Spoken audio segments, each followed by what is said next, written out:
Las religiones traen salvación, por el Dr. Vidal Valencia. Pero no solo, sino con ustedes, quiero darle gracias a Dios por la Biblia, por la Sagrada Escritura, este libro tan maravilloso, este libro que está aquí en el principal lugar del templo, que es la palabra del Señor, que tiene tanto para darnos. ¿Cuántos de ustedes traen su Biblia? Levántenla. Muchos traen su Biblia, casi todos. ¿Qué les parece? No bajen la mano así con su Biblia alzada. Cada uno levanta a Dios una oración, diga: gracias, Señor, por esta revelación divina que me has dado. En el nombre de Cristo te damos las gracias, Padre. Amén. Ahorita el mundo está muy emocionado, sobre todo el mundo de la ciencia, porque algunos robots, algunos vehículos fueron transportados a Marte y están dando información que será útil seguramente para el bien de los hombres aquí en la Tierra. Y se han emocionado más porque parece que ya encontraron agua, que hay agua en hielo. Y lo que se oye decir siempre es que si hay agua es que hay vida. Y en un sentido me parece gracioso que los hombres de ciencia lo digan, porque todavía no encontramos ninguna razón para pensar que porque hay agua tiene que haber vida. Nuestro mundo estuvo millones de años cubierto de agua y no había vida. Y aunque muchas gentes creían que donde había agua se producía vida, pues Pasteur demostró que el agua no produce vida y que de la nada viene y que la vida solamente procede de la vida. Entonces los que están contentos porque hay agua y puede haber vida están creyendo lo que nosotros hace mucho creíamos y que ya no creemos, en la generación espontánea. Creer que el agua en ciertas circunstancias ha de brotar la vida. Cuando uno escuela un maestro ateo atacando la fe de los muchachos, explicaba, dice, allá hace muchos años el agua se movía de aquí para allá y chocaba contra las peñas, y después de millones de años estar choca, de repente en un choque salió una chispa de vida. Eso se llama generación espontánea, es decir, que la vida viene de nada. La Biblia enseña que la vida empezó en el mar, en el agua. Enseña que al principio había mucha agua, pero también enseña que el Espíritu de Dios se movía sobre la haz de las aguas. Y es entonces cuando brotó la vida, porque la vida viene solamente de la vida. Jesucristo es el camino, la verdad y la vida, y solamente de Él puede brotar la vida. Por ahí apareció un niño y le dijo: profesor, levantó la mano, y ya que el profesor le dio la palabra, dice: oye, profesor, ¿y de dónde salió tanta agua? ¿Por qué decía no existe Dios? ¿Y de dónde salió tanta agua? Y podríamos agregar algo: ¿y por qué se movía el agua? Bueno, son asuntos que alguien debe reflexionar, meditar, y si tiene curiosidad, preguntar. Es probable, hermanos, que en Marte después por el agua haya vida, porque ya llegó allí el hombre. Y si llegó el hombre lleva vida. Y si brota una nueva generación, cosa que estoy imaginando como loco, porque no creo que suceda, si brotara otra generación, sería otra generación de perversos, malvados, desobedientes, porque el hombre lo que llevaría era su vida muerta en el pecado. El hombre es un transmisor de vida, pero es un transmisor también de maldad. Entonces, si alguna vez aparece la vida, no salió solamente del agua, sino de aquellos que llevaron vida, la vida biológica. ¿Por qué estoy diciendo esto, hermanos? Que algunos van a ir allá. Inclusive hay una oferta, yo se las ofrezco también. Hay una oferta, ahorita se vende como por $20 millones, unas porciones grandes como de no sé cuántas hectáreas. Hay un hombre de Estados Unidos que ya está vendiendo Marte, y ya lleva vendido muchos espacios. Lo está dando baratos. Si alguien quiere, apúntese a la salida, me dice. Porque hay locos para todo. Y hay mucha gente que ya está comprando sus terrenos. A propósito, usted puede comprar también un espacio para que nos entierren, para que pronto haya un panteón, porque casi no hay lugar donde viva el hombre que no haya panteones, porque la paga del pecado es muerte. Bueno, después de esta llamada de atención, a la situación de nuestros momentos y de establecer un principio científico, que la vida solamente procede de la vida. Cuando hablamos de la vida eterna, tiene que seguir ese mismo principio. El tema es, ¿las religiones traen salvación? ¿Las religiones traen salvación? Los que están aquí en este lugar, yo les preguntaría qué religión tienen. Puede ser que haya de algunas religiones diversas, pero en nuestro México hay muchas religiones, en el mundo hay muchas religiones, hay miles de religiones. ¿Qué cosa es una religión? Bueno, la palabra viene de religar. El hombre sabe que se encuentra distanciado de Dios y entonces busca algo que lo haga volver a ligar con Dios. Y todos los hombres inventan lo que sea y aceptan lo que les enseñan con tal de encontrar una forma de regresar a Dios y vivir con Él en comunión. Todas las religiones son el intento humano para volver a tener una comunión sana con Dios. David Livingstone, que vivió ya hace algunos siglos, él fue un misionero inglés que visitó África. Él era un médico, él era un cartógrafo, su interés era ir a levantar planos del África, porque el África era un lugar totalmente desconocido. Se sabía que existía el continente, pero nunca se había entrado a las profundidades de ese continente. Y David Livingstone hizo sus viajes, sus excursiones muy emocionantes. Valdría la pena leer la biografía, de los que no lo han hecho, de David Livingstone. Y él narra que cuando llegaban a algunos pueblos, tribus salvajes, con sus dialectos, porque no había idiomas, él, aunque no entendía las cosas ni los lenguajes, sí había cosas que él se preguntaba. Por ejemplo, en algunos lugares las gentes se revolcaban, se tiraban, se cortaban con un cuchillo, se lastimaban, gemían, se hincaban, se revolcaban. Y ya fue oyendo la explicación de que eran gente religiosa y gente que buscaba paz, gente que quería tener tranquilidad, gente que sin que nadie le enseñara sabía que había algún ser supremo, aunque no creyeran que ese ser era creador. Había un ser supremo, un ser a quien ellos le debían algo y a quien ofendían con sus pecados, que tampoco le llamarían así.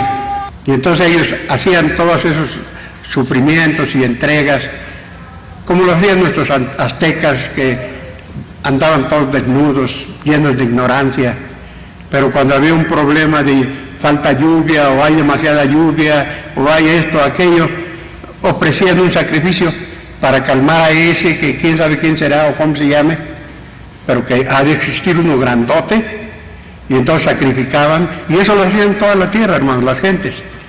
Las gentes tienen su religión, escrita o no escrita, con nombre o sin nombre, pero las gentes tienen su religión. ¿Por qué? ¿Por qué sale eso? Bueno, la Biblia no lo dice, porque Dios nos dio una conciencia y fuimos hechos a imagen y semejanza de Dios.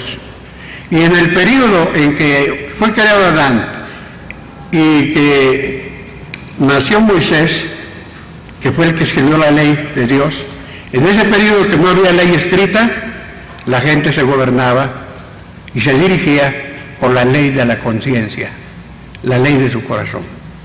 Porque esa ley, en alguna forma, está escrita dentro del corazón de todo ser humano. Seguramente que como un monstruo desordenado y llena de errores, pero la gente tiene esos conceptos. Hay un ser supremo, yo tengo que obedecer leyes de alguien o de este supremo de otro, y ese supremo se enoja o se entristece o me va a castigar, porque todas las religiones dicen hay bien y hay mal, hay cielo y hay infierno, aunque le llamen de otra manera. Y la pregunta que tenemos en la mesa es, ¿las religiones traen salvación? Fíjense, les voy a decir algunas cositas que dice la gente, aún en nuestro México, gente culta, pero que no teniendo una manera de informarse como tenemos nosotros este libro.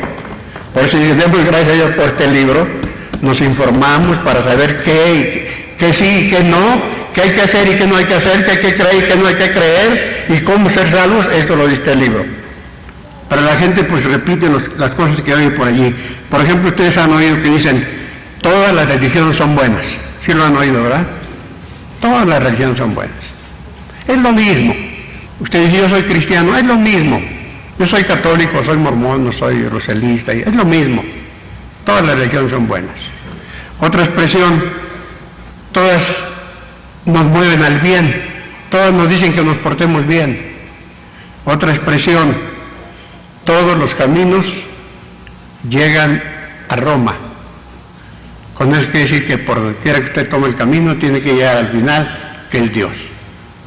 Si la gente va a llegar a Dios por cualquier camino, entonces tendríamos la idea de que todos los hombres que han vivido en el mundo, de todas las razas, de todas las creencias, locas y no locas, que algún día todos estarán en el cielo con Dios. Son conceptos que suenan muy bonitos y que no es el momento ahorita de hacer apología de cada uno de ellos o hacer una controversia, pero no dejan de estar moviéndose en el ambiente cuando la gente no conoce la palabra de Dios. Por eso cuando usted regala una Biblia o regala un libro que habla de la Biblia hacia cierta dirección, seguramente que está ayudando a la pobre gente que solamente vive de palabras, de tradiciones, de lo que dijo mi abuelito, de lo que mi mamá me decía, sobre todo ya cuando murió la mamá, ay, mi mamá me decía, y esa es su Biblia, su mamá, su abuelito. Y entonces hay tantas Biblias en el mundo como tantos abuelitos hay. Y la gente tiene el peligro de equivocarse. ¿Cómo saber que la religión de quien sea es la verdadera? ¿Cómo puede usted saber si su religión es verdadera? ¿Usted qué es? ¿Es usted cristiano o es usted católico o es usted mormón o es espiritista o es adventista o es budista o maometano, que hay mucho ahora en todo el mundo? ¿Cómo saber que su religión es la verdadera? Voy a dar unas indicaciones y cada quien puede examinarse para saber si su religión es verdadera. Primera, mi religión me trae paz. Si no me trae paz, hay que tirarla. Segundo, mi religión me da un sentido de estar en la verdad. Si tengo una fracción, por pequeña que sea, de que no estoy en la verdad, a lo mejor estoy equivocado, está usted equivocado. Está usted en la religión equivocada, o quizás esté en la buena religión, pero usted está equivocado. No la ha entendido. Debe estar seguro de estar en la verdad. Una más, bueno, otras más. Esa religión que tengo ha producido un cambio en mí, un cambio de pensamiento, un cambio de corazón, un cambio de conducta. Si ha producido un cambio, está usted en la religión verdadera. Algo más. Me siento salvo, siento seguridad de ser salvado, perdonado por Dios, de ir al cielo, de ya no ir al infierno. Si usted tiene una pizca de duda, que diga, pues yo casi creo que sí estoy en la verdad. Hasta creo que he aceptado a Cristo, pero así seguro, no estoy. Entonces lo más seguro es que su religión no es la mejor, o usted no la ha entendido, o no se ha entregado al camino de la verdad. Podríamos agarrar una más. Usted siente obligación de compartir su fe para beneficiar a otros. Si usted no tiene ni la menor inquietud de compartir su fe de gente salvada para que otro también sea salvado, lo más seguro es que usted no ha entendido el Evangelio. Ahora, conviene hacer esta aclaración. Es probable que algunas religiones equivocadas tengan uno o dos de estos renglones que sí hacen. Por ejemplo, comparto mi fe, me va a decir el mormón, yo sí la comparto. Ahí andan los dos güeritos con su traje negro y su camisa blanca, su corbata negra, ahí andan con su libro de mormón, y ellos comparten. Los ruselistas comparten, tocan puertas. Bueno, pues no es la única prueba, hay más. No se vayan con la idea de que yo hago eso, si no hace las otras cosas, si no las siente, mucho cuidado. Bueno, ¿cómo? Vamos a pasar a la segunda meditación bajo el tema ¿las religiones traen salvación? Dios nos enseña el camino al cielo a través de un hombre religioso de quien habla esta Biblia. Dios nos enseña el camino al cielo a través de un hombre religioso del que nos habla la Sagrada Escritura. Está en Hechos 10, ustedes ya lo tienen allí, si es posible abierto, Hechos capítulo 10, ¿lo tienen? Hace rato leímos los versículos finales, pero nos faltó leer los versículos que están al principio. En estos versículos que están al principio, les voy a decir lo que nos habla. Nos habla de un hombre al que me refiero, un hombre muy religioso, llamado Cornelio, un hombre religioso que tenía una vida ejemplar. Las gentes religiosas se distinguen de que su vida no está tan echada a perder, mientras no se use la religión como un medio para explotar o para abusar de los demás, etc. Voy a decir una lista de cosas y luego las buscamos en la Biblia una por una. Este hombre era un romano, era un militar con un cargo de centurión, era un hombre que a pesar de venir de un país idólatra, como era Roma, seguramente se había enamorado de los judíos en su fe y se había hecho judío, un judaizante. Entonces era un hombre que adoraba a Dios, un hombre que amaba a su familia, la cuidaba, la protegía, inclusive le compartía sus conocimientos espirituales. Era un hombre que ya tenía temor a Dios, era un hombre que daba ofrendas, daba limosnas y ayudaba a los judíos en sus obras, en sus trabajos, sus sinagogas. Era un hombre que oraba, no cualquiera ora, y tenía la característica de la oración, oraba a Dios y oraba siempre. Era un hombre obediente.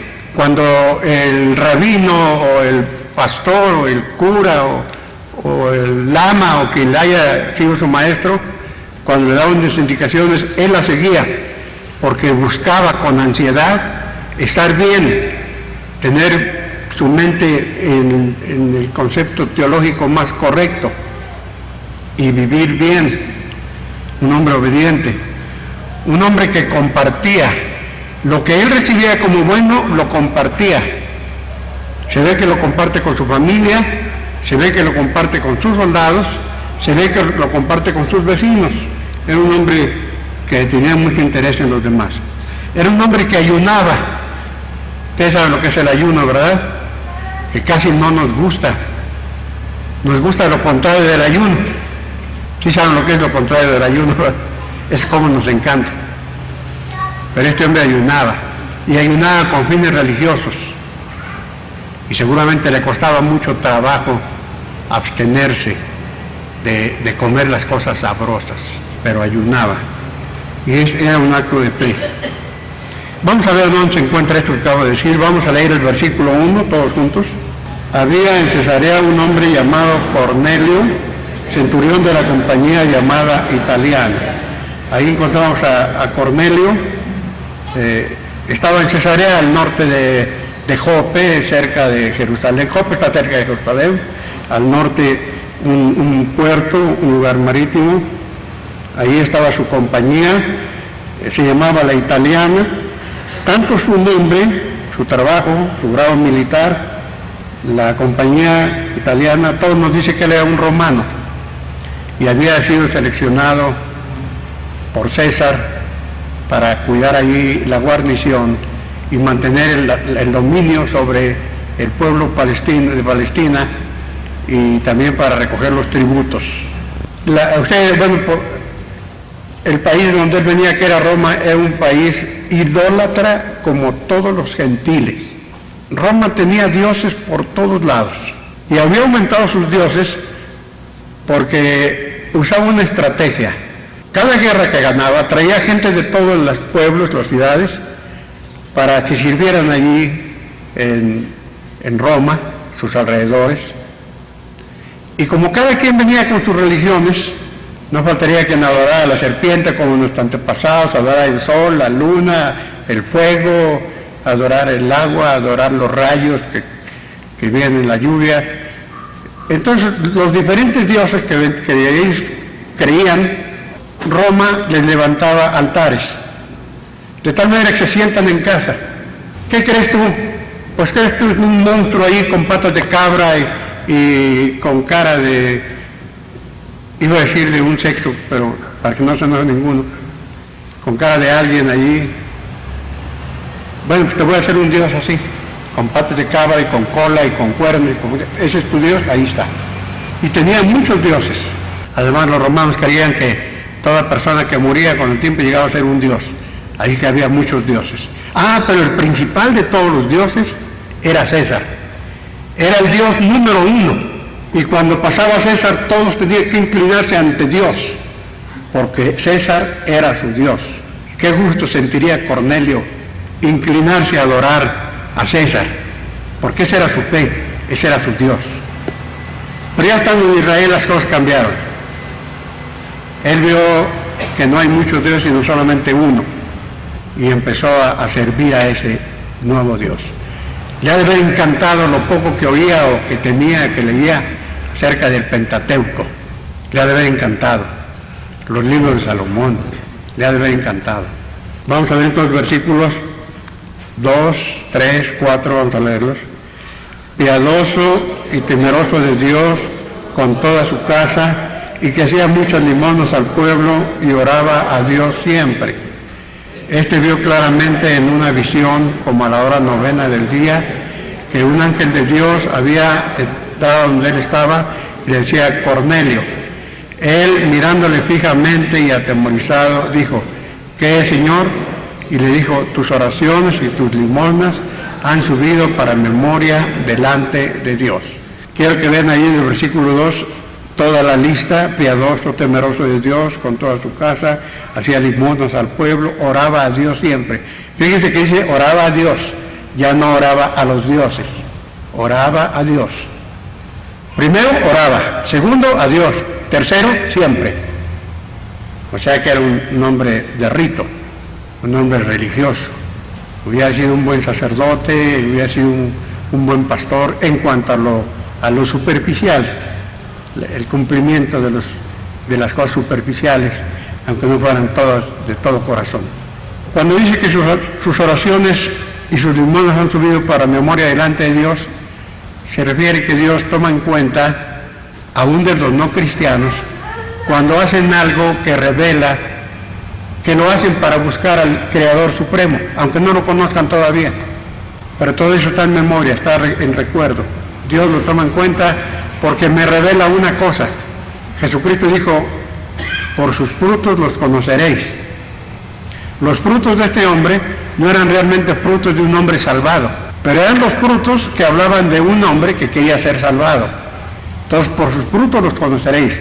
Ustedes pueden conocer que este hombre tiene hambre y sed de justicia. Quiere ser bueno, quiere ser perfecto, quiere ser honrado, quiere cumplir con el mandamiento de amar a su prójimo como a sí mismo y amar a Dios sobre todas las cosas. Claro que apenas si le rasca la superficie a esos mandamientos, pero Dios lo toma en cuenta. Vamos a ver los versículos 6 al 8. No, nos quedamos en el 4 o 5. 6 al 8 vamos a leer. Este posa en casa de Simón Curtidor, que tiene su casa junto al mar. Él te dirá lo que es necesario que hagas. E ido el ángel que hablaba con Cornelio, este llamó a 2 de sus criados y a un devoto soldado de los que le asistían, a los cuales envió a Jope después de haberle contado todo. Aquí encontramos más de las cualidades que les dije. Él, aparte de que con su familia seguía la religión que él consideraba mejor, dice ahí que cuando le dijeron llama a Pedro, dice que mandó a 2 criados y a un devoto soldado. Él tenía 100 soldados bajo sus órdenes y a un soldado religioso también, y 2 siervos los mandó para que trajeran a Pedro.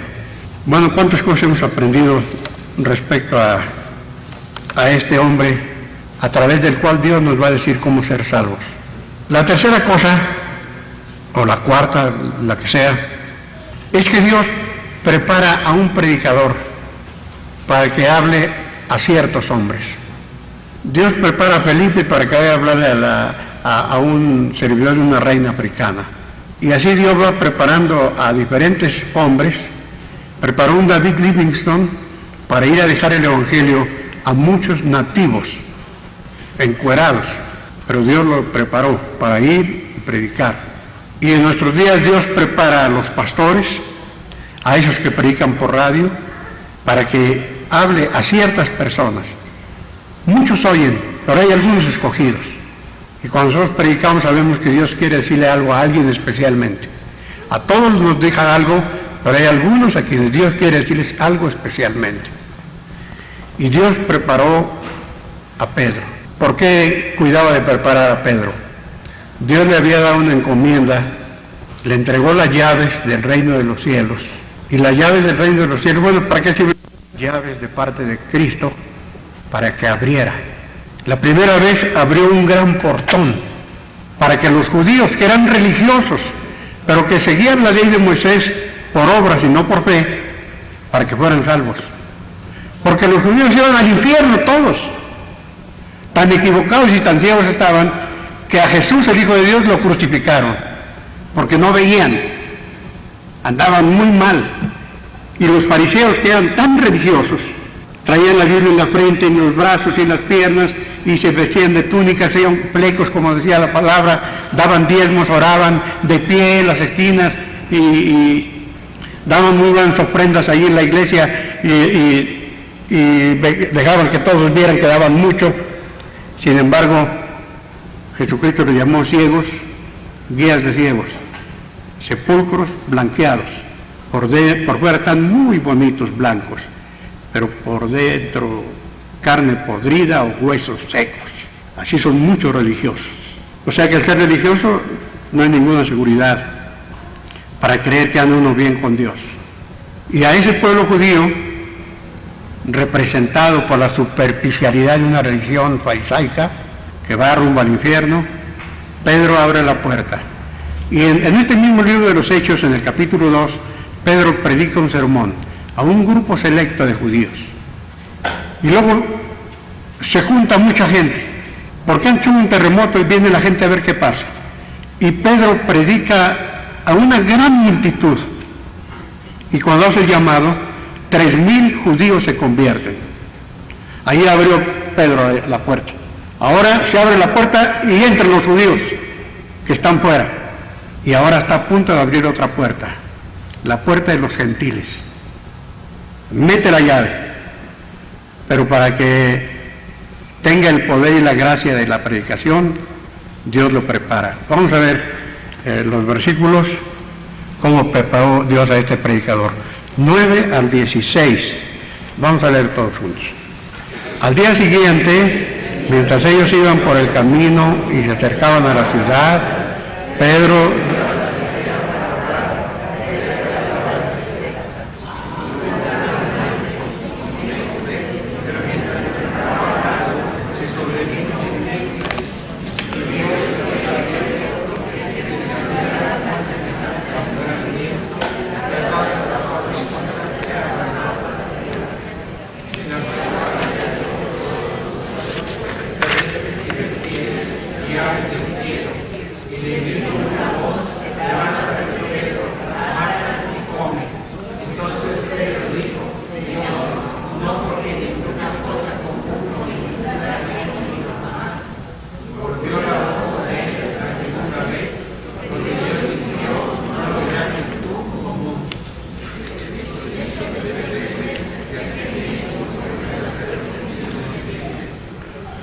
hasta el 16. Bueno, dice ahí, esto lo hizo 3 veces, una visión, baja un lienzo muy grande, en el lienzo hay muchos animales, menciona a los reptiles, porque en la ley de Moisés hay animales que se consideran inmundos, que no deben ni tocarse, que no deben comerse, digamos el puerco, no deben comerse ni tocarse. El que toque uno de esos animales se vuelve inmundo también. Imagínense ustedes ahí las lagartijas y el cocodrilo y la serpiente y los puercos. Allí le dice, mata y come. Ay, Señor, ¿cómo voy a comer esto? Está prohibido. Y como es un fariseo de fariseos, haber dicho, mira, porque allá en el libro de Levítico, cuando señala los animales que son buenos y los son puros e impuros, ahí están estos, no Señor. Dice Señor, come, 3 veces. ¿Cómo prepara Dios a un predicador? A veces el predicador no quiere como Jonás y lo va preparando para la conversión de un pueblo llamado Nínive. Y después de 3 veces entiende y le dice el Señor, lo que Dios limpió no lo llames inmundo. ¿Por qué toda esta lección? Porque van a venir a buscarte unos gentiles. Y los gentiles para los judíos son un pueblo despreciable. Son un pueblo inmundo. Hasta Jesucristo le llamó a una mujer, cuando le pedía ayuda para sanar un hijo, le dije, no puedo quitar la comida a los hijos, ya a los perrillos, porque era el nombre con que se trataban los gentiles, los perros, los perrillos. Y ahora él va a hablar con gentiles. Más adelante dice, ustedes saben cómo es malísimo para un judío juntarse a un gentil. Dios lo va preparando, Dios lo va preparando. Todavía cuando ya va a salir, otra vez le vuelve a decir, lo que Dios limpió, no lo llames inmundo. Vamos a ver entonces ahora el método de la salvación, porque de este modo estamos aprendiendo cómo podemos ser salvos. La religión salva, y tenemos aquí enfrente de nosotros a un soldado que pasó por 3 religiones cuando menos: la religión idólatra y politeísta de los romanos, la religión santa y monoteísta de los judíos, y va a pasar a una 3ª religión, la religión cristiana. Pero espero ser tan claro que no haya equivocación de cómo se puede uno escapar del juicio eterno. Algo que se nota en estos versículos estamos leyendo, bueno, se nota cuando uno estudia, si no, no se nota. Se nota que cuando Dios quiere redimir a Cornelio y prepara a Pedro para ese gran mensaje, le dice que es necesario que oiga, es necesario que alguien hable, es necesario que se digan palabras. Varias veces lo dice, no sé si podamos ver todo esto, pero si quieren el versículo 6, no tienen que leerlo. Cuando dice, ve por Simón, dice, él te dirá lo que es necesario que hagas, él te dirá. Tú estás pidiendo algo, él te lo va a decir. Versículo 22, al final, cuando hablan del testimonio de Cornelio, dice, él ha querido que tú vengas a su casa para oír tus palabras. Otra vez esa expresión tan importante. Versículo 32 al final, cuando están contando Cornelio la historia que lo mandó llamar, al final del versículo 32 le dijo el ángel a Cornelio, cuando él llegue te hablará. Como me parece que uno se puede fijar allí, pero no. Si uno estudia no lo encuentra. Allí en el versículo 44, dice, mientras aún hablaba Pedro estas palabras, el Espíritu Santo cayó sobre todos los que oían el discurso. Los que oían el discurso. Y en el capítulo 11, versículo 14, donde se hace un relato, Pablo hace un relato de lo que pasó, versículo 14, vamos a leerlo todos juntos. Y él te hablará palabras por las cuales serás salvo tú y toda tu casa. Si alguno de ustedes ha estado buscando cómo alcanzar la gracia de Dios, la esperanza de la vida eterna, el perdón de sus pecados, descartemos la idea de que una religión nos va a salvar. ¿Puede la religión salvar? No. Ninguna religión. Ni la preciosa religión que usted y yo tenemos, que le llamamos cristiana, evangélica, de los protestantes, etc. Yo prefiero llamarla religión bíblica, pero ni aún mi religión salva. A Dios le plugo salvar a los hombres por la locura de la predicación. Estoy citando primero a los Corintios, capítulo 1. Cuando Dios quiere salvar a los hombres, usa el verbo, usa al hombre. Los predicadores tenemos que estar bien convencidos de esto, porque sabemos que cuando hablamos, el respaldo de una divinidad infinita y todopoderosa y llena de bondad está sobre nosotros y detrás de nosotros. La palabra de Dios es la que dice a las gentes cómo lograr esa salvación. Tampoco la salvación está en la oratoria. La oración está en aquella persona de la cual habló Pedro cuando llegó a la casa de Cornelio. Vamos a ver entonces ese precioso discurso, un sermón evangelístico que se encuentra solamente en 10 versículos, pero uno piensa todo lo que habría detrás de ese bosquejito de un sermón del apóstol Pedro. Entonces, las palabras de Dios por las cuales se llega a ser salvo están en los versículos 34 al 43. Abran bien sus oídos, humíllense delante de Dios. Hemos dado gracias a Dios por la Biblia. Reciban con humildad, con sencillez, la forma, el método en que Dios quiere salvar a la humanidad. Vamos a leer los versículos 34 al 43, todos juntos. Entonces Pedro, abriendo la boca, dijo: en verdad comprendo que Dios no hace acepción de personas, sino que en toda nación se agrada el que le teme y hace justicia. Dios envió a los hijos de Israel anunciando el Evangelio de la paz por medio de Jesucristo. Este es Señor de todos. Paremos ahí. Esos versículos 34 y 35 son una introducción. Va a empezar su sermón, pero lo introduce de esta manera. Ahora comprendo que Dios no hace excepción de personas.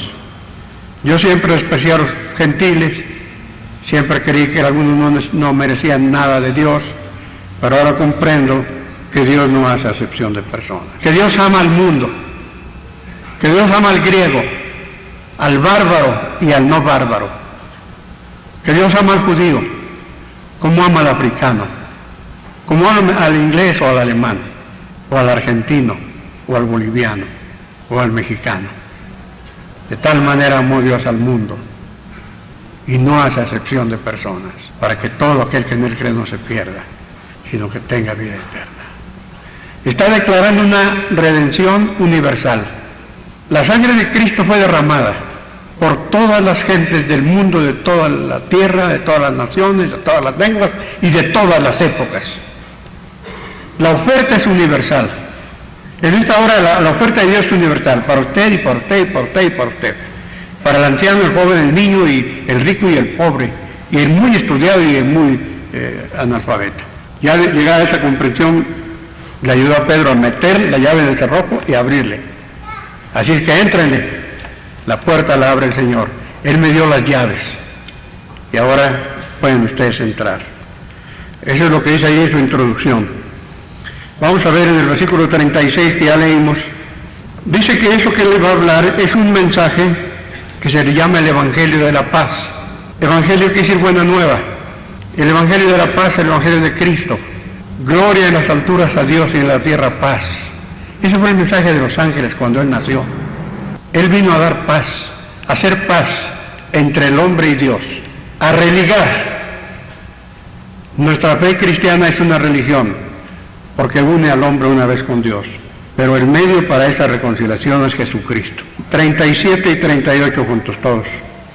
Vosotros sabéis que lo que se divulgó por toda Judea, comenzando desde Galilea, después del bautismo que Juan predicó, cómo Dios ungió con el Espíritu y con poder a Jesús de Nazaret, y cómo éste anduvo haciendo bienes y sanando a todos los oprimidos del diablo, porque Dios estaba con él. Si observamos allá en casa, que ustedes tengan tiempo de analizar este sermón, en este sermón habla Pedro del Padre, del Hijo y del Espíritu Santo, de la Trinidad, pero resalta más la obra del Hijo. Por eso aquí hace una descripción muy bonita. Este anduvo haciendo bienes, este anduvo sanando a los oprimidos del diablo, porque Dios estaba con él. En el versículo 39, a este mataron colgándolo en un madero. Versículo 40, y a este levantó Dios. Dios lo levantó entre los muertos y lo resucitó. ¿Quién no conoce la vida de Cristo? ¿Quién no conoce la vida de Jesús? Cómo se levantaba muy temprano y salía a predicar, salía a enseñar, salía a consolar, salía a sanar. Los enfermos venían y venían. Mucha gente le buscaba por la salud otros le buscaban por el pan, y él estaba listo para sanar, para ayudar, para alimentar, para fortalecer. Y a todos los oprimidos del diablo, que los tenía el diablo bien agarrados, los tenía agarrados por enfermedades o los tenía agarrados por su voluntad, los revolcaba el diablo a su antojo, pero Jesucristo los libertaba, como libertó a la Magdalena echando fuera 7 demonios, y así como libró a los leprosos limpiando su carne podrida y dándoles carne sana, y levantó al paralítico y resucitó a los muertos. Ese es Jesús del Evangelio. Esas son las palabras que la gente debe oír para ser salvos. Ustedes pueden ser salvos en esta hora si ponen su confianza en ese Jesús omnipotente, Rey de reyes, Señor de señores, Rey de los cielos, Jehová de los ejércitos, el divino, el que toma los rayos y les da dirección, el que hace que truenen los cielos, el que viaja sobre las alas del viento o que hace de las nubes su carroza. Jesús, del que dice en el libro de Juan capítulo 1 que es el Verbo y que es el que creó todas las cosas, y sin él todas las cosas no son. Todo lo que existe, existe por él. Jesús es el gran creador del universo. La gente quiere ir a Marte. Marte no es más que una estación de metro de aquí al Marte. Bueno, la segunda, Venus y luego Marte. Pero queda mucho por recorrer. Todo eso es de Cristo. Todo eso lo hizo Él. Y Él es el que vino al mundo a salvarnos. Imagínense qué salvación tan grande. Qué seguridad de nosotros, hermanos, cuando confiamos en Él. Están en las manos divinas, omnipotentes, todopoderosas de Jesús, para quien nada fue imposible, y que todo lo hizo bien, y habló con perfección. Allí es que cuando Pedro empezó a hablar, pero lo mejor del mensaje todavía está adelante, hermanos. Lo mejor del mensaje está en el 39, vamos a leer todos el 39. Y nosotros somos testigos de todas las cosas que Jesús hizo, a quien mataron colgándole en un madero. 40, a este levantó Dios al tercer día e hizo que se manifestase. Lo mejor del mensaje de la salvación para los que quieren alcanzar la vida eterna es que sepan que Cristo Jesús fue colgado en un madero y fue colgado de sus manos traspasadas. No le pusieron una riata debajo del brazo para colgarlo y que no lo lastimara, no. Lo clavaron en la cruz y allí lo colgaron y le coronaron de espinas y le escupieron y lo azotaron. Que sepa todo el mundo que Jesús fue muerto en una cruz para pagar por nuestros pecados. Porque Dios no perdona por capricho. Yo quiero perdonar a este y ya no importa lo que hiciste y todo, no. Dios no perdona así. Dios perdona porque Cristo pagó por el pecado del que va a ser perdonado. Por eso el que en Él cree no es condenado, pero el que no creía es condenado. Cristo murió por tus pecados, hermano. Si lo crees, no eres condenado. Si no lo crees, ya eres condenado. Hermana, fíjate en Cornelio, sus oraciones, su respeto a su familia, su cuidado a sus vecinos, su interés en comunicar una verdad, sus oraciones, su piedad, su temor de Dios. Todo eso no le salvó. Lo que hizo Dios es decirle, mira, tus buenas intenciones, está bien, me dicen que tienes hambre y sed de justicia, pero tú vas a ser salvo cuando llames a Pedro para que te platique lo que le hicieron a mi hijo. Y a mi hijo Jesús lo colgaron en un madero y allí murió para salvarte. Y luego se levantó del sepulcro para seguir viviendo por nosotros, por toda la eternidad. Y subió y se sentó a la diestra de Dios para interceder por los que creemos en Él por toda la eternidad. Versículo 43, todos juntos. De este dan testimonio todos los profetas, que todos los que en Él creyeren recibirán perdón de pecados por su nombre. ¿Qué hay que hacer para ser salvos? Pues darle una ofrenda de dinero a Cristo, como que le da una mordida a un agente de tránsito. Vamos a dar nuestro diezmo como una mordida a ver si nos perdona. Vamos a asistir al templo para que vaya agarrándonos cariño y nos perdone. Vamos a ayunar para que vea que sufrimos en mi estómago el hambre. No, hermano, la salvación no es por las obras. La salvación es por la fe. para que todos los que creyeren en Él reciban el perdón de sus pecados. Dice adelante que cayó el Espíritu Santo, y los que iban con Pedro vieron cómo se manifestó el Espíritu Santo. Hablaban en lenguas, magnificaban a Dios, y empezó una nueva iglesia gentil. Nosotros los cristianos tenemos el privilegio de ver la conversión de las gentes. Dios nos da ese privilegio. Todos los cristianos vemos cómo la gente se convierte. Nos consta. Tenemos nuestro testimonio y el testimonio de otros. Yo quisiera concluir platicándoles que Dios, donde quiera que voy, me permite predicar. Tengo muchas cosas que platicar. Siempre digo a Dios, déjame ver el fruto de mi trabajo. Hace 30 y tantos años prediqué por radio, en Nicaragua, por radio, a un público invisible. Estar hablando a la gente que uno no ve, que aquí los veo y les digo, los señalo. Público invisible. Señor, pues que yo vea que resultó el mensaje que di. Al día siguiente estaba yo en una librería y una persona oyó que me mencionaba, dice, usted es Vidal Valencia, sí.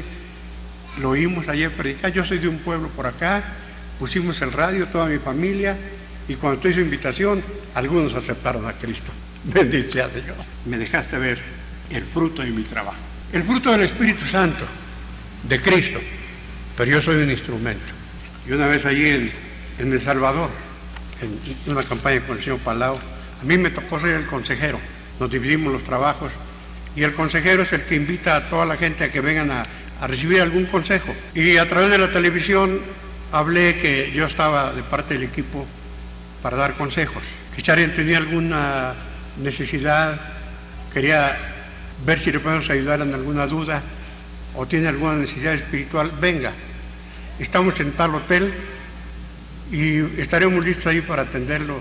Póngale allí de 8 a 1 o lo que sea. Algunas personas llegaron.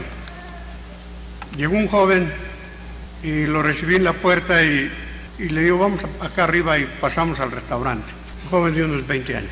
Ya en el restaurante dice, antes que usted hable, déjeme hablar a mí. Dice, mire, yo ahorita vengo del hospital porque ya no aguanto la vida. De hecho, ya no quiero vivir. Estoy fastidiado. Estoy triste. Estuve en el hospital porque me dio un balazo queriendo perforar mi corazón. Me aliviaron, me sacaron. Mis últimos años estaba en un seminario romano, pero en la noche me brinco la barda y me voy a los cabarets. Ya no aguanto mi vida. Pero usted dijo ayer en el radio que usted tiene la solución. Ahí que aquí estoy. Y quiero que sepa que si usted no me da esa solución, saliendo de aquí, me voy a matar. El reto era muy fuerte. Donde abunda el pecado, abunda la gracia de Dios. Y le dije con toda la seguridad, lo que usted está buscando ya lo encontró. Aquí está, yo lo tengo, ya lo encontró. La solución para su vida, sus pecados, su naturaleza corrompida, ya la tengo. ¿Quiere usted tener una nueva vida? Ya sé cómo hacerlo. Así es que ahora sí déjeme hablar. Y puse todo mi corazón, con claridad, con sencillez, con la Biblia. Reciba a Jesucristo. Él murió por ti. Todo lo puede. ¿Lo aceptas? Acéptalo. Él va a hacer la obra. De hecho, ya la hizo. Cree en Él. Pues sí lo hago. Ya nos pusimos de rodillas y aceptó a Cristo allí. Allí nació. Ahí su vida cambió. En la noche estábamos en la cruzada y ya después nos vinimos para México. Y le dije, mira, te voy a recomendar una iglesia a donde yo había estado predicando en esos días también. Ve a esa iglesia.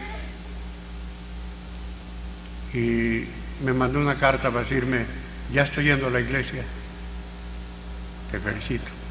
Y le escribí. Y luego me mandó otra carta, ore para que mi familia se convierta. Y le contesté. Y me mandó otra carta, dele gracias a Dios porque mi hermana ya es cristiana. Y le contesté. Y mandó otra carta, dele gracias a Dios porque mi mamá ya aceptó a Cristo. Y le contesté y lo felicité. Y otra carta, pero por favor le suplico oro por mi padre. Mi padre es un coronel del ejército pero ya están a punto de correrlo porque es bien borracho, es un alcohólico. Pero yo sé que Cristo lo puede cambiar. Ayúdense en oración. Y le contesté. Y después llegó una carta donde dice, mi padre ya es cristiano. Y lo han nombrado el ministro del Interior. Algo así como el secretario de la Defensa Nacional. Y luego me escribió, quiero ser predicador, ore por mí. Y luego otra carta, ya tengo un seminario en Estados Unidos donde voy a estudiar para evangelista. Y luego otra carta de Estados Unidos, ya voy a terminar mis estudios. Y en el intervalo de esas pláticas, en 2 ocasiones me llegaron tarjetas de felicitación del Día del Padre, tarjetas muy bonitas. Le felicito porque usted es mi padre espiritual.